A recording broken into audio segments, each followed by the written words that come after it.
여러분, 어제는 그 성탄절이었습니다. 우리가 읽은 오늘 이 성경 말씀 요한복음 3장 16절은 예수님이 이 땅에 오신 목적을 가장 잘 보여주는 말씀이라고 봅니다. 하나님이 세상을 이처럼 사랑하사 독생자를 주셨으니 이는 그를 믿는 자마다 멸망하지 않고 영생을 얻게 하려 하십니다. 하나님이 세상을 이처럼 사랑하사 이렇게 말씀하시는데, 이 세상이란 말에 우리를 넣으면 되겠습니다. 하나님이 우리를, 하나님이 나를 이처럼 사랑하사 하나님의 아들을 주셨다는 겁니다. 여러분, 하나님이 우리를 사랑하시는 것은 좋은데 왜 그 아들을 주시느냐는 거죠. 그 목적이 여러분, 우리를 멸망하지 않게 하기 위해서, 멸망하지 않고 구원을 얻게 하기 위해 그렇게 하셨다, 그렇게 말씀하죠. 이 말씀은 우리를 그대로 두면 멸망한다는 겁니다. 그 인생을 이대로 두면 멸망한다. 여러분, 과연 그럴까요? 우리의 인생을 이대로 두면 멸망할까요? 여러분, 김광석이라고 하는 가수가 있습니다. 80년대, 90년대를 살았던 사람들은 모르는 사람이 없을 건데, 이 사람을 가객이라고 하죠. 가객. 노래하는 시인이다. 정말 주옥 같은 곡을 많이 남겼습니다. 너무 아픈 사랑은 사랑이 아니었음을, 또 서른 즈음에 흐린 가을 하늘에 편지를 써 거리에서, 이런 굉장히 주옥 같은 노래들을 많이 남겼죠. 왜 이분이 이렇게 인기가 많았을까? 노래를 정말 잘했나? 그렇지는 않아 보입니다. 근데 이 사람의 노래를 들으면 다른 사람이 흉내낼 수 없는 그 인생의 고뇌, 고독, 그런 게 막 느껴져요. 그래서 좋아하지 않나 싶습니다. 참 사람이 너무도 인상 좋고 또 사람이 그렇게 좋았다고 해요. 그런데 왜 그렇게 일찍 그는 세상을 떠났을까요? 30쯤에 했는데 31살에 자살로 세상을 떠났죠. 그의 노래 가사에 잘 나타나 있다고 보는데, 여러분, 인생의 이 허무성이 노래의 뼛속 깊이 느껴지는 거죠. 제가 대학 다닐 때 김광석 씨의 거리에서라는 노래를 참 많이 불렀는데요. 노래 가사를 한번 들어보세요. 거리에 가로등불이 하나 둘씩 켜지고 검붉은 노을 넘어 또 하루가 저물 땐 왠지 모든 것이 꿈결 같아요. 유리에 비친 내 모습은 뭘 찾고 있는지, 뭐라 말하려 해도 기억하려 하여도 허한 눈길만이 되돌아와요. 이런 대학 다닐 때 참 좋아했는데 생각을 해봤습니다. 왜 좋아했을까? 그때 여러분, 참 제가 인생에 대한 고민이 많았던 것 같습니다. 인생이 뭐지?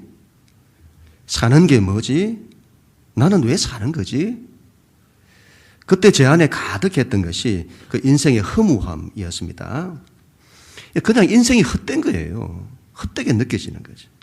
만약 제가 예수를 만나지 못했다면 저는 지금도 인생에 대한 이 고뇌 속에 살았을지 모르겠습니다. 이런 생각을 해봅니다. 그런 마음이 어디서 오는 걸까? 인생에 대한 허무함, 공허함, 이런 걸 전부 인생의 고통이라고 해요. 이런 걸 다 고통이라고 하는데, 인생의 불안이나 두려움이나 허무함이나 공허함이나 인생의 상처나 아픔이나 이거 전부 고통이에요. 이런 게 어디서 오는 걸까? 저는 이게 상실에서 온다고 봅니다. 인간이 뭔가를 잃어버린 거예요. 뭔가를 상실한 거예요. 그 잃어버린 게 뭘까 하는 거죠. 여러분, 이런 질문을 할 수 있다고 봐요. 하나님이 계시고 하나님이 우리를 사랑하시고 그리고 그 하나님이 전능하시다고 하는데 왜 우리의 인생에 고통이 있냐는 거예요. 세상 사람들이 이렇게 말하죠. 너희가 믿는 하나님이 계시다면 왜 이러냐는 거죠. 믿는 하나님이 계시다면 어떻게 이 세상에 우리의 인생에 이런 고통이 존재하냐는 거죠. 우리는 여러분 인생의 고통을 하나님이 없는 증거로 삼습니다. 하나님이 있다면 세상이 이럴 수 없다는 거죠. 그러나 여러분 우리가 이걸 조금만 다르게 보면 고통이 하나님이 있다는 증거가 아닐까요? 이 세상의 고통은 하나님이 그렇게 만드신 것이 아니라 우리가 그렇게 만든 것 아닐까요? 하나님의 이 세상의 고통은 하나님의 책임이 아니라 우리의 책임 아닐까요? 하나님께서 그러한 고통에서 우리를 구원하시기 원하시는 것 아닐까요? 그래서 여러분 이 세상의 고통은 하나님이 없다는 것을 말하는 것이 아니라 우리에게는 반드시 하나님이 필요하다는 것을 말하고 있는 건 아닐까요? 이런 조단 피터슨이라는 사람이 있습니다. 자, 여러분 말씀을 드렸는데 지금 전 세계에서 가장 유명한 사람 가운데 한 사람인데 이 사람이 이런 말을 합니다. 여러분 정말 인생에 대한 중요한 삶의 자세라고 보는데 우리는 인생이 왜 일어나고 불만한다는 거예요. 왜 내 인생에 불안이 있고 두려움이 있고 고통이 있냐는 거죠. 우리는 그런 게 없어야 한다고 생각을 한다는 거예요. 이 사람이 이렇게 말합니다. 이 사람이 기독교를 대변하는 말이 아니고 인생의 보편적인 원리를 말하는 거예요. 인생은 본래가 힘든 거라는 거죠. 인생은 본래가 창세기 처음에서 말했던 것처럼 혼돈과 공허와 어둠이라는 겁니다. 그걸 전제하고 거기서부터 인생을 시작해야 한다는 거죠. 내 인생에 왜 고통이 있냐고 그걸 불평하고 원망하고 힘들어하고 그렇게 하는 것이 아니라 인생이 본래 그런 거다. 그걸 전제하고 거기서부터 내가 어떻게 해야 하는지 그러한 인생의 혼돈에서 질서를 만들고 인생의 어둠에서 빛을 만들어야 한다는 거죠. 지금의 내 현실, 내 모습, 내가 왜 이러냐고, 우리 집은 왜 이러냐고, 왜 나를 이렇게 낳았냐고, 그러면 인생에 답이 나오지 않는다는 거죠. 일단은 여러분 인정을 해야 한다는 겁니다. 그걸 인정하고 거기서부터 시작을 해야 한다. 그래야 뭔가 답을 찾아갈 수 있다. 정말 그렇다고 봅니다. 여러분, 우리는 고통의 현실을 인정해야 합니다. 거기서부터 시작해야 됩니다. 여러분, 그러면 내가 어찌할꼬? 고통의 이 인생, 그러면 내가 어찌할꼬? 어떻게 해야지? 어떻게 살아야지? 그 원인을 찾고 답을 찾고 그래야 된다는 거죠. 여러분, 인생에서 겪는 고통 가운데 가장 큰 고통은 죽음과 심판일 겁니다. 성경은 이걸 멸망이라고 합니다. 여러분, 죽음에 대한 오해들이 있어요. 죽음에 대한 오해들. 죽으면 모든 것이 끝난다는 거죠. 여러분 어떤가요? 죽으면 모든 것이 끝나나요? 죽으면 무로 돌아간다. 무로 돌아가기 때문에 더 이상 고통이 없을 거라고 합니다. 그런 죽음이라면, 그런 식의 죽음이라면 죽음도 괜찮다고 생각을 하는 거죠. 또 다른 죽음에 대한 오해는 죽으면 영혼은 좋은 곳으로 간다는 거죠. 그래서 이런 돌아가신 분들한테 좋은 곳으로 가십시오 이렇게 말하잖아요. 좋은 곳으로 간다는 거예요. 과연 그럴까요? 죽으면 좋은 곳으로 갈까요? 성경은 죽음이 끝이 아니라고 합니다. 죽음 이후에 심판이 있다고 해요. 그리고 다 좋은 곳으로 가는 것이 아니라 그 심판을 통해서 천국과 지옥으로 간다고 합니다. 과연 그럴까요? 성경은 분명히 죽음 이후에 심판이 있다고 합니다. 그건 너희 기독교인들이 이래 생각이고 너희들이 하는 말이고 우리는 죽음 이후에 심판이 없다고 생각한다. 그렇게 말할지 모르겠습니다. 이런 식의 논쟁이면 답을 얻기가 쉽지 않습니다. 제가 이렇게 한번 묻고 싶어요. 심판은 있어야 할까요? 없어야 할까요? 여러분, 심판은 있어야 할까요? 없어야 할까요? 아니, 여러분, 심판이 있는 게 옳을까요? 없는 게 옳을까요? 저는 심판이 있는 게 옳다고 봅니다. 이 세상에 억울한 일이 너무 많아요.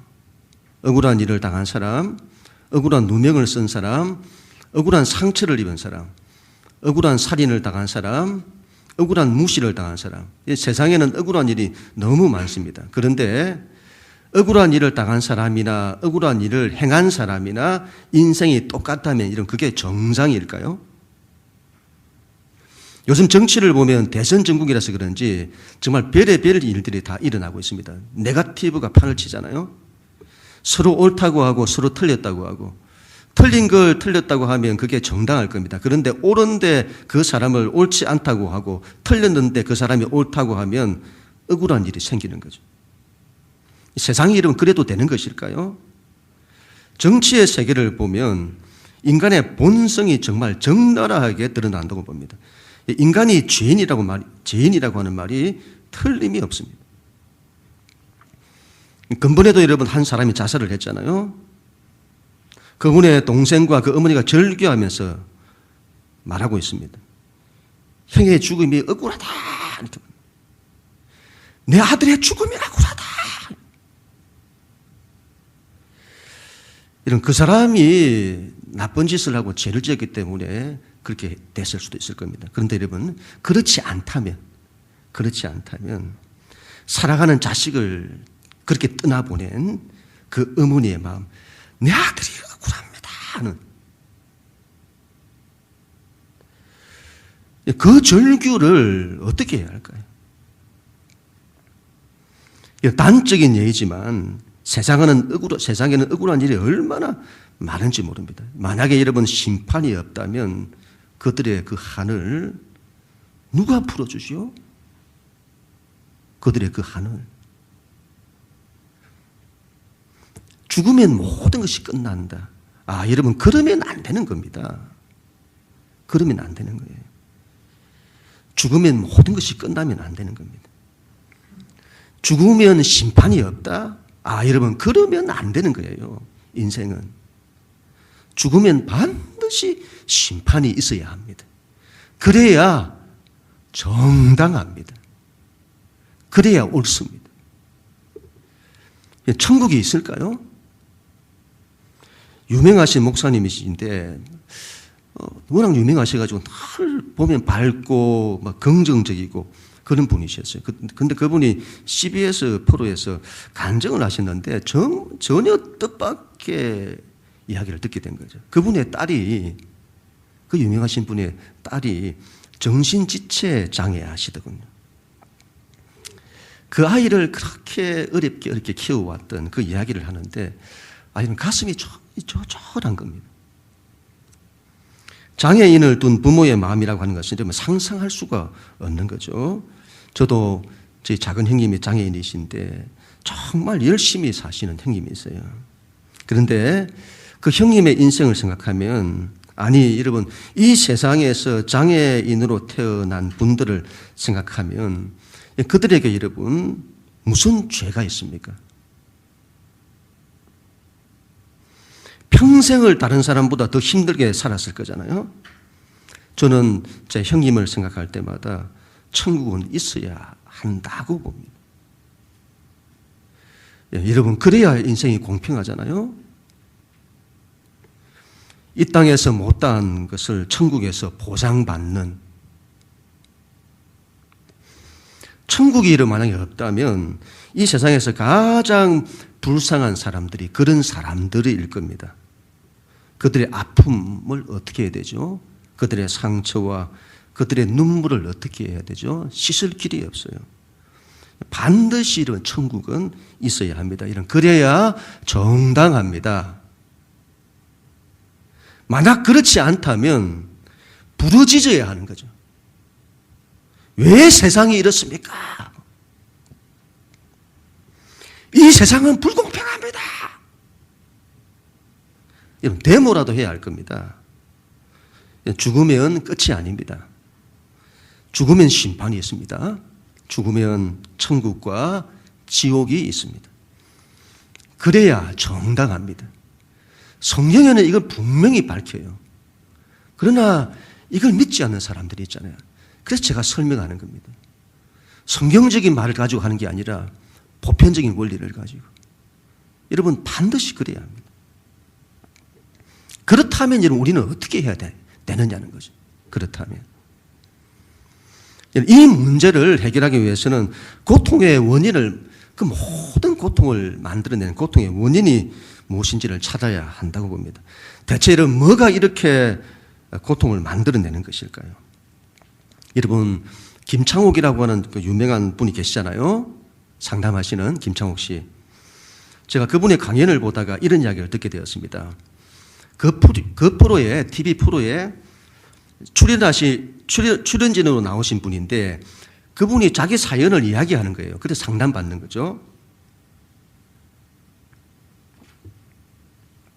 이분이 젊은 남자분인데 아내와의 관계가 너무 힘든 거예요. 너무 힘들어서 더 이상 살 수 없는 상황인 겁니다. 그분의 이야기를 들어보니까 정말 안타까운 마음이 많이 들었습니다. 아내와 그렇게 사랑해서 결혼을 한 거예요. 부부 관계도 좋았다고 합니다. 그런데 이 아내분이 뇌전증이라고 하는 지병을 앓고 있었는데 쌍둥이를 낳고 난 이후에 그 쌍둥이 키운다고 너무 힘들게 잠을 못 자고 그렇게 키웠다는 거죠. 그래서 아이를 키우는 게 너무 힘들었던가 보죠. 그런데 여러분 셋째를 가지게 된 겁니다. 아내는 자신의 병이 더 심해질 것 같다면서 아이를 지우고자 한 거예요. 그래서 아내에게 남편이 몇 번이나 다시 생각해봐라, 다시 생각해보자 설득을 했지만 결국에 아내의 결정에 따라서 아이를 지우게 된 겁니다. 문제는 여러분 그 이후에 일어난 거예요. 이후에 아내가 자기에게 살인마, 남편에게 살인마라고 하면서 공격적인 은행을 하기 시작을 했고 자기한테만 하면 괜찮은데 어머니와 아이들에게까지도 폭언을 하게 되는, 그래서 더 이상 참을 수 없는 상황이 된 거죠. 그래서 이혼을 결심을 했는데 아내가 자기가 노력해 보겠다고 해서는 이혼을 중단을 했다고 해요. 그러나 이후에도 서로 대화할 때마다 무시하고 비꼬는 태도가 전혀 달라지지 않았다고 해요.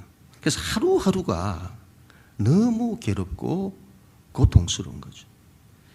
지옥이 따로 없는 거죠. 이걸 어떻게 해야 할까요? 무엇 때문에 아내가 그렇게 되었을까요? 이런 부부 상담을 하고 정신과 치료를 해도 나아지지 않는 거예요. 이런 결국 원인은 이런 겁니다. 셋째를 지우고 난 이후에 죄책감에 시달린 거예요. 죄책감에. 정신과 선생님이 지금만 생각해라. 죽은 아이 생각하지 말고 지금만 생각해라. 그런데 여러분 그게 안 되는 거예요. 죄책감을 여러분 없앨 수가 없는 거예요.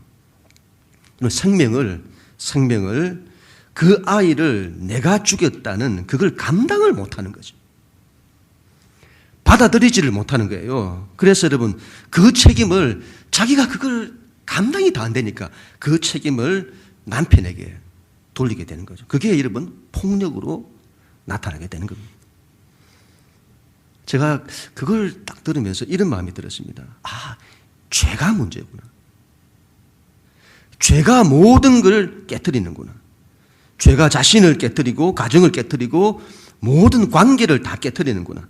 자기 인생을 나락으로 떨어지게 만들고 사랑해야 할 부부 사이의 관계도 원수처럼 만들고 부모와 자식 간의 관계도 깨트리고 형제 자매 간의 관계도 깨트리고 그리고는 서로 갈등하고 싸우고 서로 상처 주고 상처받고 결국 우리 인생의 모든 고통은 거기서부터 만들어지는구나.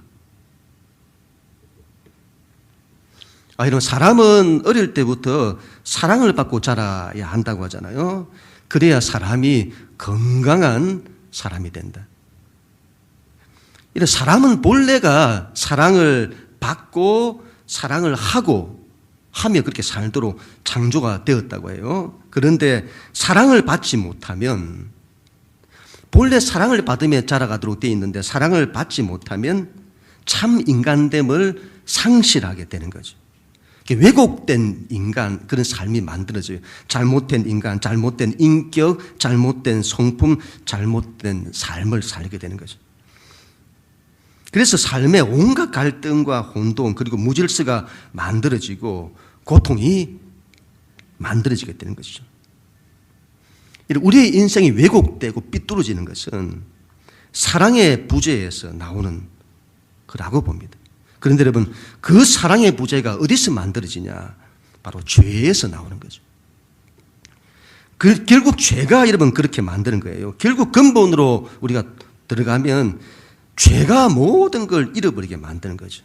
하나님도 잃어버리고 자신도 잃어버리고 타인과의 관계도 잃어버리고 인생도 잃어버리고, 그래서는 우리의 인생을 고통으로 만들어버리는 겁니다. 그러면 죄의 문제를 해결하면 되겠네? 내 인생에서 죄의 문제를 해결하면 인생의 문제가 풀리겠네? 맞습니다. 그러면 어떻게 여러분 죄의 문제를 해결하냐는 거죠. 어떻게 죄의 문제를 해결해야 될까요? 앞에서 말씀드린 김창옥 씨의 강연에서 나온 그분의 이야기를 들으면서 참 많은 안타까움이 들었습니다. 그 모든 고통의 원인이 죄책감에서 나왔으니 그 죄책감을 없애면 될 거잖아요. 그걸 없애면 되는 거죠. 어떻게 하면 여러분 그 죄책감을 없앨 수 있을까요? 그런데 여러분 정말 안타까운 것은 방법이 없습니다.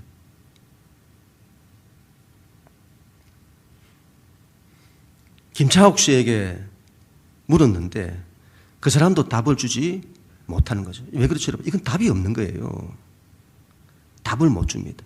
이건 상담으로 되는 게 아닌 거죠.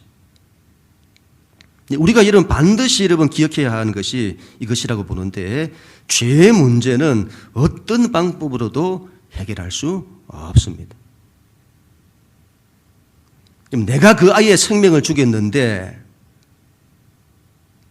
이 세상에 어떤 일을 한들 그 문제를 해결할 수 있느냐는 거죠. 내가 평생 돌을 닦으면 될까요?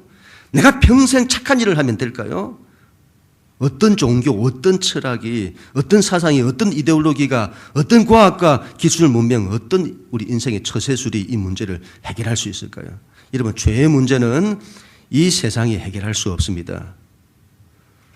누구도 해결할 수 없어요. 그 어떤 성인도, 철학자도, 그 어떤 과학자도 해결할 수 없습니다. 제가 여러분 이 이야기를 들으면서 저는 이런 마음이 들었습니다. 아, 저건 사람 힘으로는 안 되는 거다. 사람에게는 방법이 없다. 그리고 이 세상에도 방법이 없다. 이 세상 그 어떤 것도, 그 어떤 사람도 그 사람을 죄책감에서 해방시킬 수는 없는 겁니다. 이런 그 문제는 오로지 하나님만이 해결할 수 있는 거죠. 하나님만이. 죄의 문제는. 성경은 이렇게 말합니다. 피 흘림이 없이는 죄 사함이 없다. 죄의 문제를 해결하는 것은 피 흘림이 있어야 된다. 피 흘림이라는 것은 생명의 희생을 말하는 거잖아요. 여러분, 죄의 사함은 희생이 따라야 되는데 피 흘림이라고 하는 생명의 희생이 따라야만이 죄의 문제는 해결되게 되는 겁니다. 여러분, 잘 생각해 보세요. 죄의 문제는 누군가의 희생을 통해서만 해결되는 거다. 속죄는 희생 없이는 안 된다. 내가 착한 일을 많이 할게요. 사회 봉사 많이 할게요. 도를 많이 닦을게요. 여러분, 그런 걸로 해결 안 된다 이 말이죠. 희생으로 되는 거다. 우리 인생의 고통이, 여러분, 고통이 어떻게 하면 여러분 줄어들던가요? 여러분의 인생의 고통들이 어떻게 하면 줄어들던가요? 그걸 생각하면 된다고 봅니다. 누군가가 내 인생의 짐을 대신 져줄 때, 사랑하는 아빠가, 사랑하는 엄마가, 사랑하는 친구가, 나를 사랑하는 누군가, 이건 여러분, 나를 사랑하지 않는 사람에게서는 나올 수가 없는 거예요. 나를 사랑하는 자, 나의 아픔을 알아주고, 그런 나와 함께 해주고, 그런 나를 위로해주고, 그런 나의 고통의 짐을 대신 져주는, 여러분, 그게 있을 때 우리의 고통의 짐이 줄어들잖아요. 너무 죄송한 이러지만 고통을 당한 사람 입장에서 내가 너무 힘들어서 내가 내 짐을 너무 감당할 수가 없어서 내 짐의 일부를 벗어서 그 사람에게 지우는 거예요. 보통의 사람이면 결단코 그렇게 해주지 않을 겁니다. 그렇죠? 내가 뭐 한다고 그 사람의 짐을 내가 대신 짊어져 줍니까? 자기 책임인데. 자기 책임인 자기가 짊어져야죠. 예, 그런데 여러분, 그 사람을 사랑하면 달라지는 겁니다. 사랑하면. 그 사람이 나를 사랑하면 그 짐을 짊어져 주는 거예요. 엄마 아빠가 나를 사랑하잖아요. 그래서 나를 위해서 그 어떤 짐도 짊어져 주는 거죠. 나를 위해 그 어떤 희생도 감수하잖아요. 그런데 여러분, 이런 희생이 사람에게는 한계가 있는 겁니다. 어느 정도까지는 되지만 그 이상이 되지를 않는 거죠. 그래서 여러분, 이 일은 하나님이 하셔야 되는 겁니다. 하나님이 여러분 나를 사랑하시는 거예요. 하나님이 나를 사랑하지 않는다면 하나님이 그렇게 하실 이유가 없는 거예요. 아니 여러분, 사람이 죄를 짓고 그 대가로 고통을 당하는데 그 일에 간섭하실 이유가 어디 있습니까? 그러나 여러분, 그 사람을 사랑한다면 달라지는 거예요. 사람을 사랑하면 그 사람의 고통을 그냥 두고 보지 못하는 겁니다. 오늘 성경은 이렇게 말하잖아요. 하나님이 세상을 이처럼 사랑하사. 하나님이 우리를 사랑하시는데 이처럼 사랑하신다는 거죠. 여러분, 이처럼이란 이 말은 예수 그리스도의 십자가 사건을 통해서 나타난 그 사랑. 이처럼 사랑하사. 예수님께서 나를 사랑하사 나를 위하여 내 인생의 모든 고통, 내 인생의 모든 짐, 내 인생의 모든 죄에서 내가 해방될 수 있도록 해주시려고 그분이 나의 모든 고통의 짐을 대신 짊어져 주시는 거죠. 내 인생의 모든 짐이, 나의 모든 죄가 그분에게로 다 옮겨지는 거예요. 이게 일어난다 이 말이에요. 다른 것으로는 안 일어나는데 예수님의 십자가를 통해서 이게 일어난다는 거죠. 하나님의 아들이 나를 대신하여 당신의 목숨을 희생하신 거예요. 그분이 내가 져야 할 죄값을 대신하여 당신의 목숨을 희생하신 거죠. 죄 없으신 하나님의 아들이 나를 위해 당신의 목숨을 내어주신 겁니다. 그래서 여러분, 우리가 이 예수를 믿을 때에 비로소 우리는 죄에서 해방이 되는 겁니다. 여러분, 이건 그냥 하는 말이 아니에요. 이건 여러분, 죄짐과 고통에 시달리는 자들의 경험이기도 합니다. 예수를 믿으면 정말 거짓말같이 죄책감에서 해방되는 겁니다. 단순히 여러분 죄책감에서 해방되는 정도가 아닙니다. 예수를 믿는 자는 멸망하지 않고 영생을 얻는다고 하잖아요. 구원을 얻는다는 거예요. 여러분, 죄의 문제를 해결하기 때문에 그 말은 죄의 모든 영향력에서 해방되는 겁니다. 죄의 가장 큰 고통이 죽음이잖아요. 죽음에서도 해방되는 거죠. 그리고 지옥에서도 해방되는 겁니다. 천국으로 들어가게 되는 것이죠. 죽어서 멸망하지 않는 것뿐만이 아닙니다. 죄의 문제를 해결하면 살아가는 우리의 삶이 달라지는 겁니다. 무엇보다 잃어버린 하나님을 다시 찾게 되어집니다. 그리고 그 하나님과의 관계에서 하나님의 사랑을 받게 되는 거죠. 여러분, 우리는 사람의 사랑도 못 받는 우리들이잖아요. 그런 내가 하나님의 사랑을 받는 거죠. 그리고 내가 그 하나님을 사랑할 수 있게 되는 겁니다. 내 인생에 사랑이 부족해서 내 인격이 왜곡되고 내 인생이 왜곡되었잖아요. 그런데 이제 하나님의 그 크신 사랑을 받으니 모든 내 인생에 왜곡된 것들이 하나씩 하나씩 펴지게 되는 겁니다. 여러분, 다른 문제라면 다른 걸 믿으라고 하고 싶어요. 다른 걸 믿어도 된다고 하고 싶어요. 그러나 여러분, 죄의 문제라면 반드시 예수를 믿어야 합니다. 이 세상 어떤 종교나 어떤 철학이나 학문이나 과학이나 기술, 문명을 통해서도 죄의 문제는 해결할 수 없습니다. 죄의 문제는 여러분 오로지 예수 그리스도를 통해서만 해결됩니다. 여러분들은 진리를 이게 진리다 하는 걸 뭘로 확인하세요? 진리는 사랑으로 확인하는 겁니다. 저는 이렇게 확인하는데요. 저는 인생에 제가 참 어떤 인생의 어떤 지식이나 학문이 이런 걸 굉장히 좋아하는데 저는 인생의 깊은 철학을 주고 인생의 깊은 깨달음의 경지를 주는 깊은 삶의 지혜를 주는 그런 사람을 믿고 싶지 않습니다. 인생의 깊은 도를 깨닫게 하는 그런 걸 믿고 싶지 않습니다. 나를 사랑하사 나를 위하여 당신의 모든 것을 부리시는 하나님, 그리고 예수 그리스도, 당신 자신을 주신 나를 사랑해서 저는 그분이 좋습니다. 그리고 저는 그분이 진리임을 믿습니다.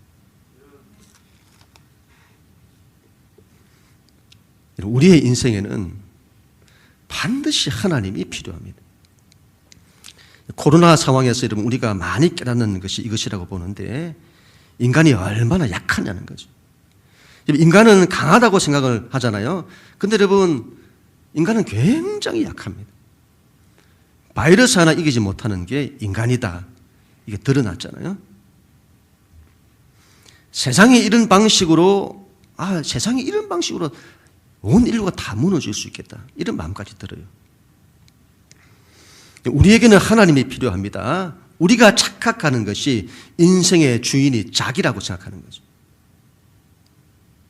여러분, 근데 잘 한번 보세요. 자기 하나, 자기 인생 하나, 자기 가정 하나, 자기 감정 하나, 내 힘으로 할 수 없어서 쩔쩔매는 인간이에요. 인간은 교만하면 안 됩니다. 우리가 약한 존재라는 것을 인정해야 합니다. 앞으로의 미래를 불확실성의 시대라고 하잖아요. 불확실하다고 하는 것은 길이 잘 안 보인다는 건데, 그래서 더 불안하고 더 갈등하고 더 혼돈된 시대가 될 거다. 앞으로 시대는. 과학과 기술 문명은 그렇게 발달하지만 세상은 더 복잡해져서 인간은 더 낙심하고 더 좌절하고 더 고통하는 시대가 될 거다. 이건 제가 예언합니다. 이런 건 예언할 수 있어요. 우리가 인생을 잘 알지 못해요. 안다고 하지만. 너무도 재미있는 오락, 게임, 드라마, 영화, 재미, 펀에 길들여져 있는 시대. 그래서 인생이 재미있는 이런 걸로 착각을 해요. 세상이 우리를 그렇게 만들고 있죠. 근데 여러분, 인생을 좀 더 깊이 들어가면 인생은 고통으로 가득 차 있습니다. 우리에게 여러분 힘이 필요한 거죠. 약해져 있고 넘어져 있고 깨어져 있는 나를 일으킬 힘이 필요한 겁니다. 우리에게는 하나님이 필요하고 하나님의 힘이 필요합니다. 인생을 쩔쩔매고 있는, 저는 인간을 그렇게 규정하고 싶어요. 쩔쩔매는 인간이다. 그런 나를 일으킬 하나님이 필요합니다. 그걸 여러분 인정해야 합니다. 우리가 하나님이 정말 어떤 분이신지를 알았더라면 그분께 우리가 먼저 구했을 겁니다. 하나님께 그분이 누구인지를 알았더라면 그분께 내가 먼저 나를 도와달라고, 하나님 나를 도와달라고, 나를 일으켜달라고, 나를 살려달라고, 나에게 구원을 달라고, 나에게 천국을 달라고 우리가 먼저 구하였을 겁니다. 그래야면 그분이 주셨을 겁니다. 그런데 우리가 구하지 않죠. 하나님을 알지 못하기 때문이죠. 하나님을 오해해서 그런 거예요. 하나님께로 가야 합니다. 하나님은 강제하시는 분이 아니세요. 하나님은 강제하지 않으십니다. 그래서 물어보세요. 내가 너를 도와줘도 되겠니?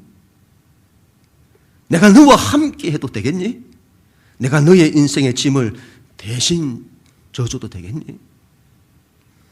주님의 이런 초청에 No, 안 됩니다. 딱 선을 끊고 하나님 안 됩니다. 그렇게 여러분 반응하지 마세요. 이게 얼마나 귀한 초청인지요. 예수님의 초청을 온전히 받아들이는 우리 모두가 될 수 있기를 바랍니다. 제가 대학 다닐 때 처음 예수를 그때 믿었는데 그때의 마음이 지금도 그 오랜 세월이 지났습니다만 지금도 생생합니다. 그렇게 인생에 대한 고민이 많았는데 무거운 짐들이 많았는데 제가 언제 제 인생이 바뀌었냐? 언제 바뀌었냐?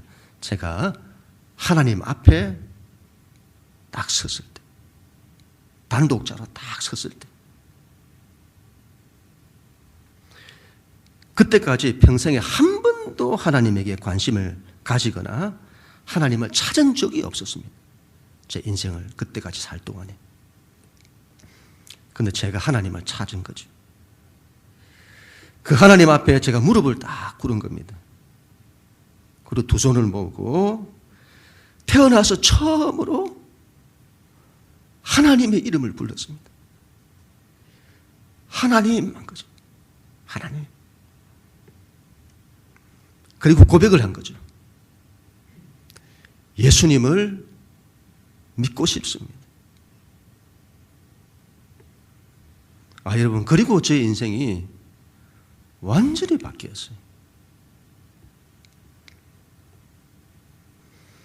하나님이 세상을 이처럼 사랑하사 독생자를 주셨으니 이는 저를 믿는 자마다 멸망하지 않고 영생을 얻게 하려 하시니라.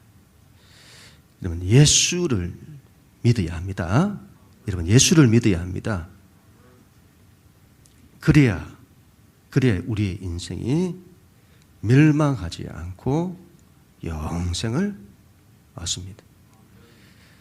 오늘 이 시간 그 마음으로 다시 한번 결단하고 하나님께로 나아가는 우리 모두가 될 수 있기를 주님의 이름으로 간절히 축원합니다.